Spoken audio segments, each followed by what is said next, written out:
भारत और फ्रांस के बीच राफेल लड़ाकू विमानों को लेकर एक मेगा डिफेंस डील जल्द हकीकत बन सकती है। $22 बिलियन डील फ्रांस के साथ में, रफाल 114 रफाल की डील। भारत की प्लानिंग इतनी बड़ी है कि वो राफेल की वैल्यू का करीब 60% हिस्सा भारत में ही तैयार करना चाहता है। आपका आज की तारीख में जो बजट है that should be close to $200 billion. अगर आपको लड़ना है तो आपका है 80-85, आपको चाहिए $200 अरब का।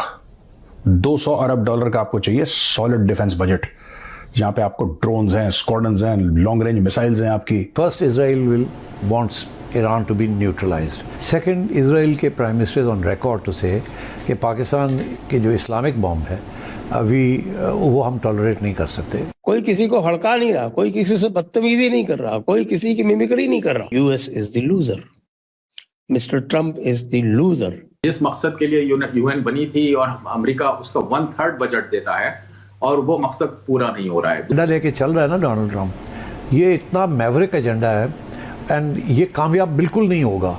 और आप देखिएगा जहाँ जहाँ ये करने की कोशिश कर रहा है, अभी तक कामयाबी कहीं भी नहीं हुई, कहीं भी कामयाबी नहीं हुई इसको, ना यूक्रेन में कामयाबी हुई है। इसी साल अगर भारत पे कोई अटैक हुआ तो भारत क्या कोई कार्रवाई करेगा पाकिस्तान के ऊपर? दिसंबर के धमाके के बाद भारत ने कुछ नहीं किया। फ्रांस का प्रेसिडेंट, जर्मनी का चांसलर, दोनों भारत आ रहे हैं दौड़ते। $22 बिलियन डील फ्रांस के साथ में, रफाल 114 रफाल की डील, $22 बिलियन डील। अब ये कितना हुआ? 22 और 8 30 और 8.5 38.5 और 7, ये जो $45 बिलियन की डील होने जा रही है, इसमें एक नया पैसा यूएस को नहीं मिल रहा। क्यों? यूएस नक्शेबाजी कर रहा है। यूएस ने कहा आप हमारा सामान लेंगे, F-35 लेंगे, हम आपको F-35 देंगे, आप F-35 लेंगे। भारत ने कहा नहीं लेते, रिजेक्टेड। आप हमारे स्ट्राइकर जो प्लेटफॉर्म है, व्हील्ड प्लेटफॉर्म, वो लेंगे। भारत ने कहा कि हम तो टेस्ट करेंगे, टेस्ट किया, रिजेक्ट कर दिया, जाओ नहीं लेते। अच्छा, हम जो है वो P-8I जो आपके जो नेवल रिकनेसेंस एयरक्राफ्ट है, हम उनको जो है पिछली बार से 50% एक्स्ट्रा पे देंगे। भारत का रखे रहो यार, तुम जो लेता हो उसको दे दो, हम तो नहीं लेते, नहीं लेंगे। पहले 240 मिलियन पे दिया, तब कह रहे 360 पे देंगे, नहीं लेते, जाओ मजे करो, लूज करो तुम्हारे हिसाब से। 360 इंटू हम मांग रहे थे 4 और मांग रहे थे, तो तुम वो 1.4 मिलियन जितना भी है, $1.5 बिलियन वो बट्टे खाते डालो। जेवलिन ले लीजिए, वो ले ली कोई 50-60 मिलियन की चिल्लर, बस अब नहीं चाहिए। हमारे पास हमारा नाग है, हम काम चलाएंगे बड़े आराम से, कोई दिक्कत की वाली बात नहीं है। और ऑयल तो हम रशिया से ले ही रहे हैं, लेते रहेंगे। आप तो 500% लगाओ साहब, आप 500% लगाओ। कल सीधे विदेश मंत्रालय ने कह दिया अपनी रिलीज में कि भैया हमारी जो एनर्जी सिक्योरिटी है वो हम तय करेंगे, किसी के दबाव में हम ये चीजें जो है वो नहीं तय करेंगे। दोस्तों, भारत और फ्रांस के बीच फाइटर जेट राफेल की डील फाइनल होने जा रही है। अगले महीने या इस महीने एंड तक फ्रांस के president Emmanuel Macron Bharat visit पर आने वाले हैं और जर्मनी के चांसलर फ्रेडरिक मर्ज आज ही भारत विजिट पर आ रहे हैं और इस दौरान जर्मनी के साथ $8 बिलियन के स्टील्थ सबमरीन के डील साइन होने वाले हैं और इसका टेक्नोलॉजी ट्रांसफर भी होगा। इस तरह फ्रांस के साथ $22 बिलियन की डील जो कि 114 राफेल जेट्स के लिए होगी। ये देखकर आज अमेरिका परेशान है, क्योंकि डोनाल्ड ट्रंप ने भारत को एक डेड इकोनॉमी कहा था। डोनाल्ड ट्रंप ने एक प्रेस कॉन्फ्रेंस में ये कहा था कि हम भारत F-35 बेचना चाहते हैं, लेकिन भारत ने अमेरिका के ऑफर को ठुकरा दिया था। इससे अमेरिका नाराज हो गया। अमेरिका ने कई बार कोशिशें की हैं कि भारत अमेरिका से ही वेपन खरीदे, रशिया या फ्रांस से न खरीदे, लेकिन जब F-35 को 2 बार भारत के रडार ने लॉक कर दिया था। आपको पता ही है कि 1 महीने तक ये F-35 केरला में धूप सेंकता रहा है और उसके बाद F-35 की क्रेडिट डाउन होती गई। हाल में एस जयशंकर के साथ मीटिंग में फ्रांस के प्रेसिडेंट ने भारत को एक पावर हाउस और एक ग्रोइंग इकोनॉमी कहा था।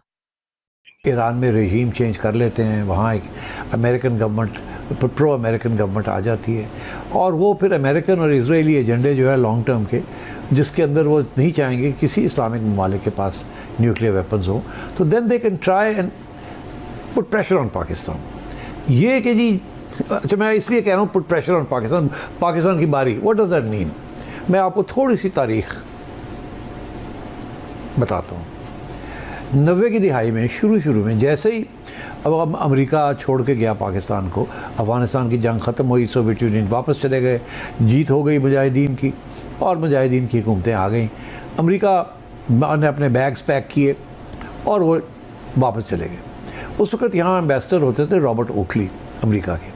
रॉबर्ट ओकली सितंबर 1990 में जब जा रहे थे तो एयरपोर्ट पे उन्होंने कहा कि अब हम जा रहे हैं और हम पाकिस्तान का जो न्यूक्लियर प्रोग्राम है उसकी तरफ तवज्जो देंगे, बिकॉज अब उन्हें पाकिस्तान की ज़रूरत नहीं थी। तो उसके बाद अगले 4 साल अमेरिका की बड़ी सख्त कोशिश रही, सैंक्शंस लगा दिए, हमारे कुछ $600 मिलियन हमने दिए हुए थे F-16 ख़रीदने के लिए, वो हज़म कर लिए, कहीं हम नहीं देंगे, और हमारे पे प्रेशर ये था और वो लफ्ज़ ही उनके ये थे कि freeze roll back your nuclear program. तो ये 4 साल हमारे पे प्रेशर रहा और सैंक्शंस लगते रहे, इसीलिए बेनज़ीर भुट्टो साहिबा को वाशिंगटन जाना पड़ा कि जी ये सैंक्शंस जो हैं, प्रेस्टर अमेंडमेंट और दूसरे अमेंडमेंट्स, इनको ख़त्म किया जाए और हमारे से सैंक्शंस होता। बड़ी कोशिश की, बट वी डिड नॉट। हमने नहीं टर्न बैक किया, हमने cap, freeze, roll back nuclear program नहीं किया। What could they do? उन्होंने हमें पैसे नहीं दिए, वी मैनेज्ड, धक्के लगा के वी मैनेज समहाउ दिया था। अच्छा, अब बात यह है कि वो दिन और आज का दिन, अभी बात आप कर रहे हैं कि हमें शायद IMF की ज़रूरत ही ना पड़े, maybe 2 years going down the line, अगर if some of these defence orders materialize, but that's if. तो पाकिस्तान इज़ नॉट वेनेजुएला कि जनाब वहाँ के कमांडोज आएंगे और हेलीकॉप्टर चलेंगे। कहाँ से आएंगे helicopters? America doesn't have a base in this region जहाँ से वो कोई एयरक्राफ्ट कैरियर से उठेंगे तो आएंगे। और दूसरी बात यह है कि हमने तो अभी इंडिया जैसे सुपर पावर को डिफीट की है इन दी एयर। आपका ख्याल है कि यहाँ आके वो इस किस्म की चीज़ कर सकते हैं? नो वे। तो वो अब बिल्कुल इशू ही नहीं रहा कि जी क्या पाकिस्तान को धमकी दे सकते हैं या पाकिस्तान के न्यूक्लियर प्रोग्राम को अटैक कर सकते हैं। That's not possible now. तो एंड दूसरी सबसे इम्पॉर्टेंट बात यह है कि हमने हमेशा ये कहा है कि ये इस्लामिक बॉम्ब नहीं है।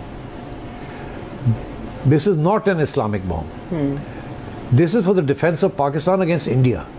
हमारे कोई एग्रेसिव नोशंस नहीं हैं अगेंस्ट, हमने ही किसी स्टेज पे भी will not lob a bomb on Israel, will not lob a bomb on America, no way, that is not the intention. This is a defensive bomb, this is not an Islamic bomb, it is N